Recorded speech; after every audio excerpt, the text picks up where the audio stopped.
Well, you know our theme this month is Come Alive.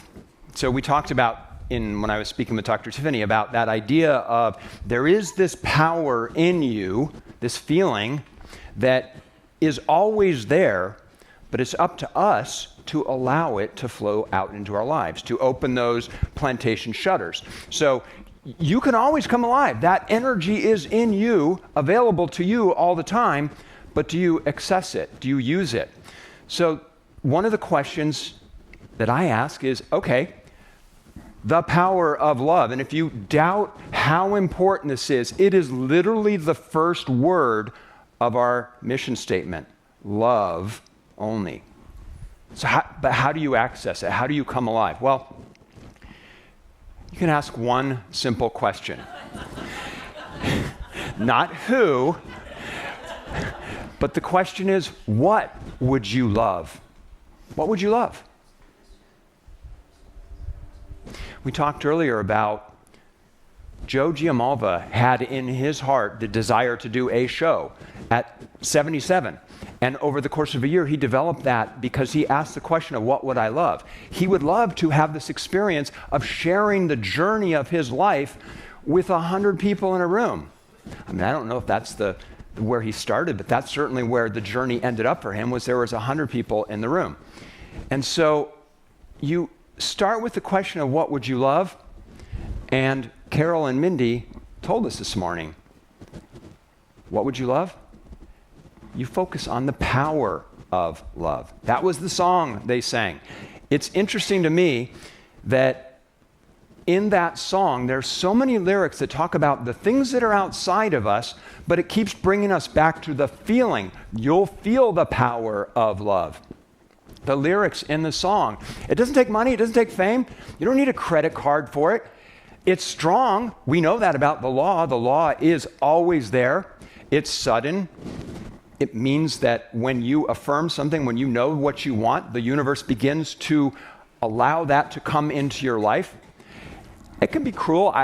We would say that in Science of Mind. We could say it is the law. It's impersonal. It doesn't matter who you are. It doesn't respect anybody in the sense that it will give you whatever you put your mind to.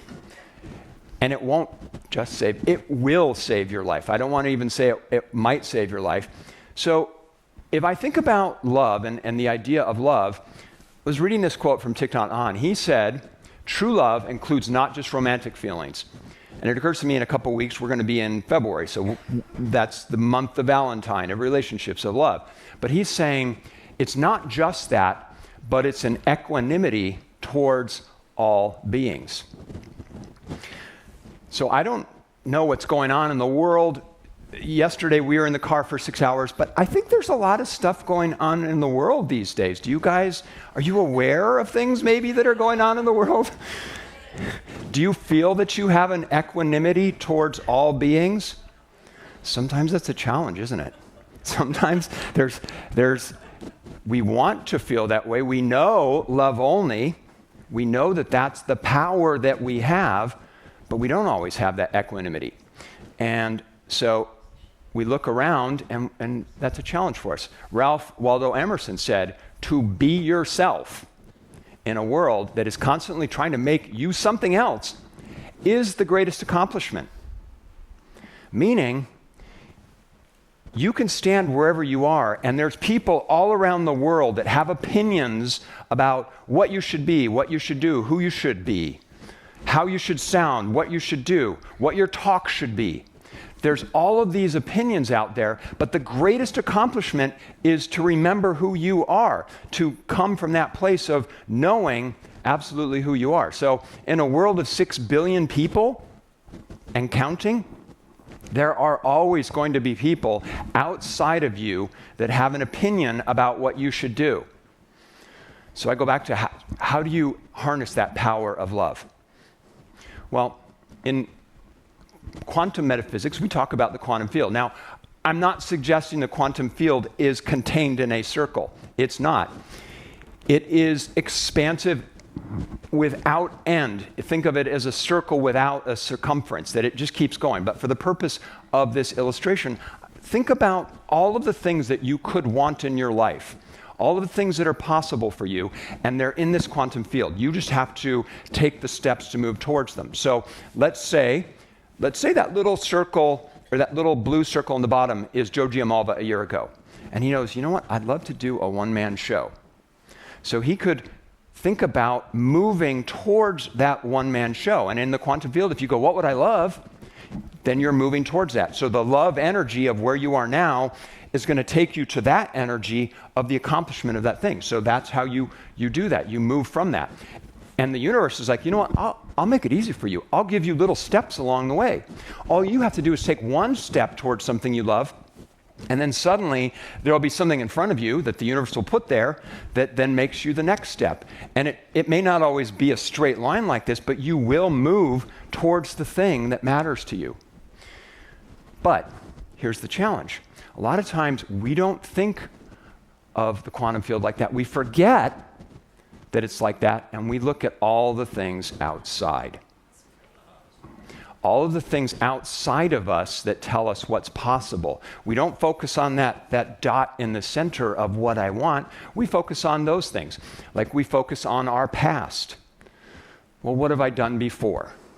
Is it possible for me to do that before? I've never sung that song. I've never written that book. I've never met that person. So we think about what's possible in our life now based on what we've done before. Or we think about what others say is possible for us. We let others' opinions sway what we think is possible. We focus on what we can see, on the relative world. The relative world says, you know, there's things going on in the world, and sorry, but you're going to have to, pay attention to that. And so we focus on those things. The last one is we focus on fears. We focus on that fear of rejection, the fear of, what is possible in our life based on other people. And instead of asking, what would I love, we ask questions like this. What if I fail like I did before? What will other people think? Who do I think I am? If this is such a good idea, why hasn't someone else done it? Those are all the questions that the past and the others and observations and fears tell us. Or we say, what if someone told me I was no good?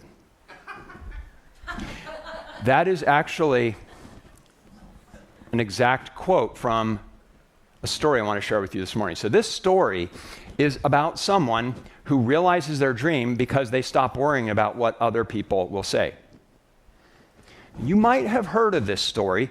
It's been around for about 40 years or so, and that story is this one, Back to the Future. This movie came out 40 years ago, and it was just shocking to think about, but it's still in our consciousness. And there are often times when I'll think about, in the last 100 years, stories that resonated with people. And you go, if you get curious, you go, why is it that, other than being a brilliantly made movie, why is it touches people like it does? I think if you were around, say, 1,700 years ago, you might have heard stories about a guy in the desert who went around and preached and talked to people, and those stories about his life became stories that people told, and they resonated with us. One of those stories is the story of David and Goliath. And I'll talk about that in a second, but it's curious to me, and this is why I think it's so interesting to look at these kind of stories, because we can see if this touched people in a way. I get curious and go, why did it resonate with people? Is there something in that story that we identify with? I'm going to say yes. So in this movie, there are two main characters. There's Michael J. Fox's character, Marty McFly, and then when he travels back to 1955, and sorry, the movie's been out 40 years, so if I spoil it for you, I can't possibly spoil it for you because it's so good that you'll go back and watch it and enjoy it. But he travels back to 1955 and meets his father, who is at the same age as him. That's George McFly. So there's these two characters. So if I asked you, who do you think is the main character of Back to the Future, what would you say? Marty, right? That makes sense. Marty he's got, from a drama standpoint, he's got one of the biggest actual challenges in the movie, which is get back to his timeline, and also, by the way, make sure that his parents meet so that he can be born in the future. So you would say that's a big challenge. One of the other things that they do for him is they bring in the fear of rejection. There's a storyline where Marty wants to, with his band, play at the school dance in modern day. So he auditions for the dance with his band, and he's playing, and this is what he's facing. Out in the auditorium are the judges who are going to decide his future as to whether or not he's going to play. And these are the judges here, and this is what they say to him: "I'm afraid you're just too darn loud." That's actually, it is Huey Lewis. The character second from the left is Huey Lewis, who wrote the song The Power of Love. And oh, by the way, the song that Marty's playing in the audition is The Power of Love. So full circle, right? But they say, "I'm afraid you're too just darn loud." And so Marty takes it away and he's crushed, because that was his dream for his band to play, and now it's taken away from him. So you might say that Marty is the main character. And it's true that he has the biggest challenge. But I think, from an emotional standpoint, the reason why this movie endures and why it touches people, George McFly, his father, is the main character of the story, and I'm going to tell you why, and why it matters to us. George, in this scene, they're at the cafeteria. This is in 1955, and George is sitting there writing something. Marty comes up to him and says, "What are you doing?" And George says, "I'm writing stories." And this is a shock to Marty, because in Marty's time, his father, I mean, quite frankly, was kind of a loser. He was a nerd. He gets picked on. He's not self-actualized in a way that he's living his best life, is he? No. So here's the genesis where we see who he could be. And I think this is why, like, time travel stories, they resonate with us, because they allow us to see cause and effect in real time. We get to see in this moment him saying, and I'm going to quote these exact words that he says, "I don't let," oh, you know what? I'm going to, in 1 second. But this is where we see the David and Goliath story, because George is David and Biff is Goliath. And I think this resonates with us, because in our lives, we all feel like there's something that's a David and Goliath story for us, where there's something bigger than us. And we see it here where, do you know the line that he says here? "Hello, McFly." Yeah, he's literally pounding on his head. And so we get that when that scene that happens, George literally says, "I don't let anyone read my stories. What if they didn't like them? What if they told me I was no good?" What if Joe Giammalva had said that a year ago? What if they don't like me? What if they told me I was no good? That's when you put your power into what other people think is possible for you, that's what can happen. So through the course of the story, George begins to stand up for himself. And there's a scene, a pivotal scene in the movie, and this is why I know that George is the main character of this movie. Because in this scene, at the end, he's going to have to do something that is the hardest thing for him to do, which is to stand up for himself and stand up for Lorraine, who is the woman that he's enamored of. And in this scene, he has to say, "Get your damn hands off her." This whole thing has been orchestrated, and it's supposed to be Marty in the car, but it turns out it's not. It's Biff. It's Goliath. And in this moment, George has to stand up to Goliath. The hardest thing he's going to do.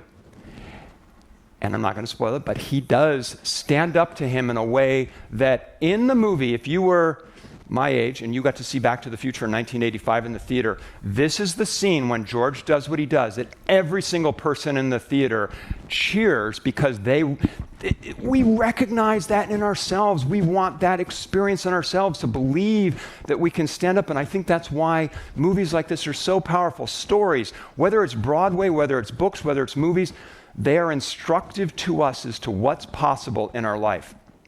And then when we see what happens, what is possible is, because he stands up for himself, he goes back to the gym and he asks Lorraine to dance, and they kiss, and Marty's future is saved.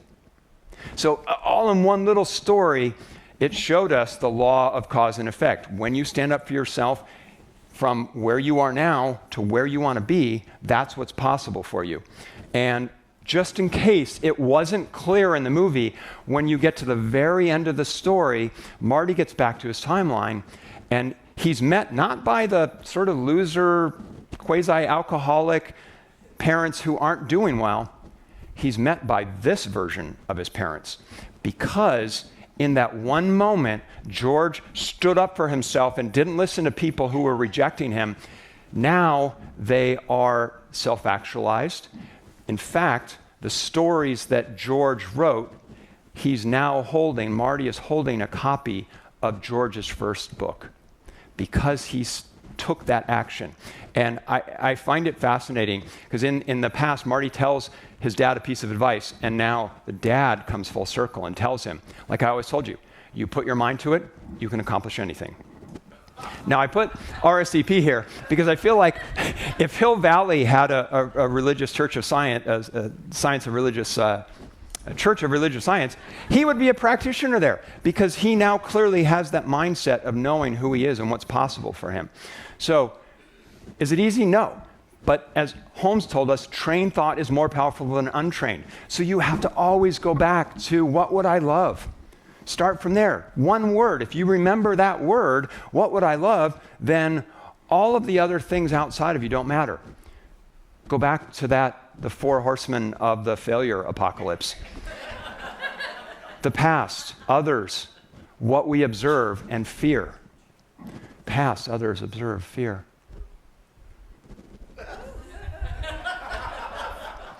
If you think about all of those things and you make the decision to put them outside of yourself, poof, they're gone. That's the power of love.